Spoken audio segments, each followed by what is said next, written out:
Chaos is erupted in Uganda.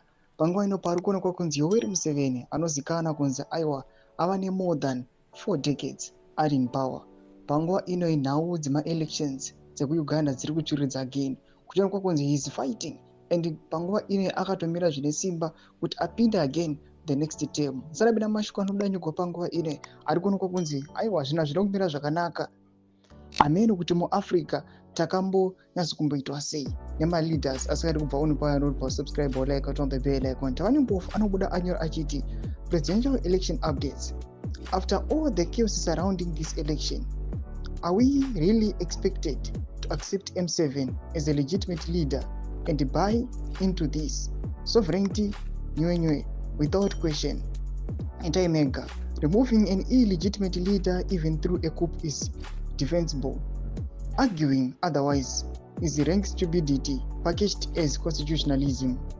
Anoposta this picture amuri kuona our Yoweri Museveni achilida our ane something around 60% of the votes and the main opposition leader ane something around 33%.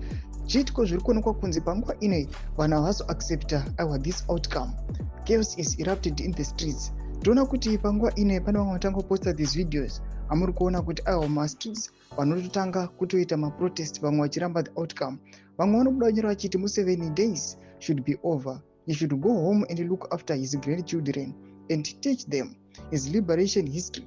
If what he did was liberation of Uganda, like the dictators he removed from power, he too should be removed from power. He's a dictator. Tomashko arikuda panguva ino after tareceive updates aiwa yekushatiwa down internet during my elections. Our the vice president Bobi Wine panguva ino akacapture again kuti pasatomboonekwa kana maupdates ezvinhu zviri kuitika. Zvinhu zviri kuitika nyika yeUganda muri Zimbabwe vanonyatso kuonekwa kunzi ma-African leaders ari kunzi ava madictator panguva ino vari kuonekwa kunzi vamwe vari kuextenda matems avo, vamwe vachiri kuriga ma-elections vachiti aiwa isu hatingambobvi on power. Kunyange vachembera everyone ari kushaya kuti vachiri kudei, they've made it in life.